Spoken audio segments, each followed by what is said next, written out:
গরু সুস্থ রাখার জন্য, গরুকে মোটা তাজা করার জন্য এই ওষুধটা অনেক ইম্পর্টেন্ট। আমরা যখনই গরুকে কোনো না কোনো কীটনাশক করাই না কেন, তারপরে সবথেকে ইম্পর্টেন্ট হচ্ছে লিভার টনিক করানো। কিন্তু এই লিভার টনিক একটু কম দামি দেখে আমরা সবাই করে, প্লাস এটার কাজও খুব ভালো। এটা কিভাবে ইউজ করতে হয় আমি একটু বলে দেই।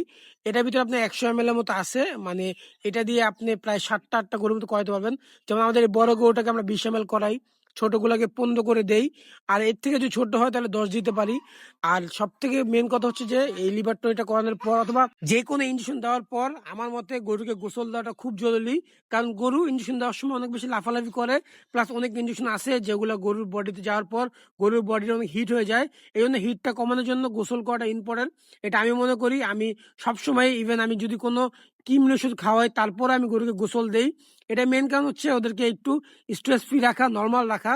এখন অনেকে অনেকভাবে এগুলো পরিচালনা করতে পারে, বাট আপনি যাই করেন না কেন, কৃমির ওষুধ করানোর পর জিঙ্ক, লিভার টনিক এই কোর্সটা আপনার কমপ্লিট করতে হবে।